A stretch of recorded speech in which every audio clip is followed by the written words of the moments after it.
우리에게 익숙한 애니메이션 센과 치히로의 행방불명 배경이자 세계에서 가장 화려한 호텔로 불리는 이곳, 바로 일본 도쿄에 있는 메구로 가조엔인데요. 국보급 건물이라 불릴 만큼 화려함의 극치인데, 그런데 이곳 화려하고 웅장한 게 다가 아닙니다. 놀라운 사실이 숨겨져 있다는데요. 바로 한국인의 손길로, 그것도 오치를 통해 복원됐다는 겁니다. 대체 어떻게 된 일일까요? 크랩이 이 호텔을 복원해낸 칠예가 전용복 장인을 직접 만나고 왔습니다. 저는 전통을 바탕으로 해서 현대적인 오칠 예술을 작업하고 있는 전용복이라고 합니다.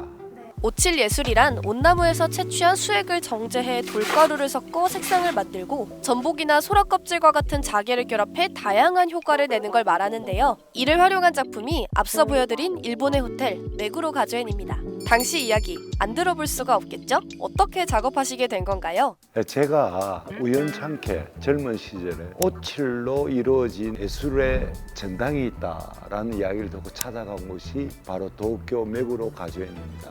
특히 현장에 딱 전시되어 있는 천마도, 그 천마도는 대한민국의 상징적인 작품인데요.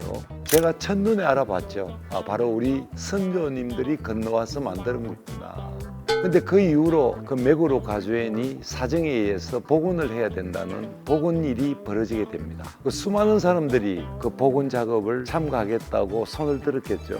그 중에 제가 유일하게 한국인이 저 혼자밖에 없었는데 제가 그 일을 도맡게 되는. 인생은 타이밍인 게, 호텔의 복원 가능성을 본 장인은 소통을 위해 일본어를 배우기 시작했고 학업을 마친 해에 복원 결정이 났다고 해요. 그렇게 1988년 우리 돈으로 약 1조 원을 들여 작업이 시작됐고 한국인 총 300명이 참가해 3년에 걸쳐 작품을 복원하고 재창작했다고 합니다. 그런데 더 놀라운 건 오치를 독학으로 익혔다는 건데요. 저는 저를 가르친 선생님이 계시질 않습니다. 저는 독학입니다. 100%. 저는 원래 흔히 서양화라고 하는 현대미술을 어릴 때부터 배우게 되었습니다. 한 23살 이후에 우연찮게 오칠이라고 하는 소재가 엄청난 도장제라는 걸 알게 됐죠. 그리고 우리 민족의 전통적인 기법이다. 그리고 그 기법들이 현대로 조명했을 때 너무나 많은 가능성이 있다는 것을 저는 알게 됐죠. 그래서 미술품에 그치지 않고 엘리베이터와 시계 등 일상의 오치를 접목하고 계신 건데요. 이게 너무 모급이라고 아름다워요. 모형이죠, 모형. 몇 층 올라갈래? 저 8층. 8층이 있네요. 오.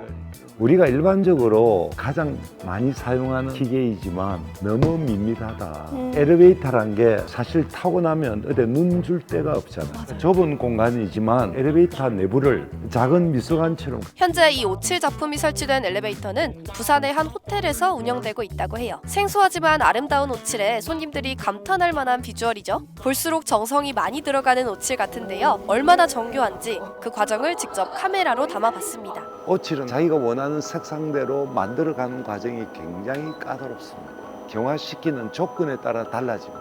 이를테면 목재의 아름다운 문양을 투명 오칠만 해서 간단하게 하고 싶다. 일주일만 되면 완성되는 작품도 있고요. 이제 나무가 뒤틀리는 것을 막기 위해서 삼배를 올려서 오칠로 굳힌다거나 또 그 삼배의 자국이 보이지 않도록 한다거나 혹은 자개를 붙이는 거죠. 그 나전의 두께감이 느끼지 않도록 또 그 위에 칼날을 올린다거나 또 그 위에 금을 올린다거나 이 과정들이 모든 게 이루어진 작품을 만든다고 한다면 적어도 1년은 걸린다. 한 3년, 4년 이상 걸린 작품도 있죠. 절로 숨죽여 지켜볼 정도로 한 과정 한 과정 굉장히 엄숙하고 정교했는데요. 이렇게 완성된 많은 작품들 안 볼 수가 없죠. 잠시 보고 갈게요.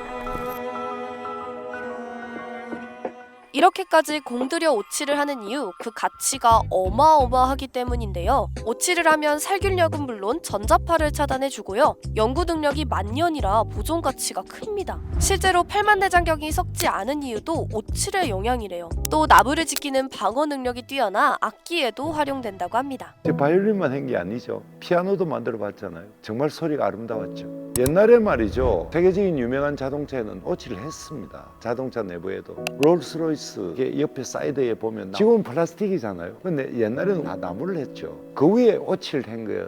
알고 보면 우리 생활과도 가까운 오칠 예술, 일본과 미국 등 해외에서 더 주목받고 있는데요. 장인은 현재 오칠의 명맥을 잇기 위해 후계자 육성에 힘쓰고 있어요. 그러고 우리 조상님들이 그 도쿄의 거창한 발자취를 남기지 않았으면 오늘날 제가 있을까요? 없죠.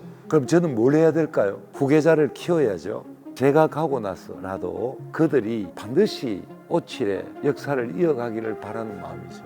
이 까다로운 오칠의 제작 방법 전수를 해야죠. 70이 넘는 나이지만 매일 작품을 만들고 제자들을 가르치며 나이를 잊은 채 살고 있다는 전용복 장인. 오칠에 대한 애정과 자부심이 엄청난데요. 어쩌면 가장 가깝게 있는 모든 것들이 소중하게 느끼지 않을 수도 있습니다. 그러나 한 발 뒤로 물러서서 우리의 문화를 쳐다보면 정말 세계인들이 깜짝 놀랄 우수한 문화가 비단 오칠밖에 없겠습니까? 많은 정말 오칠이란 전 세계 어디를 가서 발표해도 떳떳한 우리 민족의 문화입니다.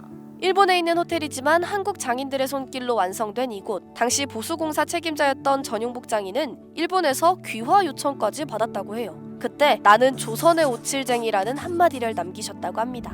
앞으로 더 많은 오칠쟁이들이 명맥을 이어 장인의 작품 귀향의 뜻처럼 오칠 문화가 부활할 수 있길 크랩도 함께 바라겠습니다.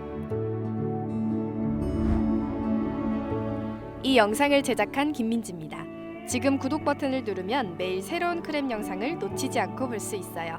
좋아요 버튼도 잊지 마세요.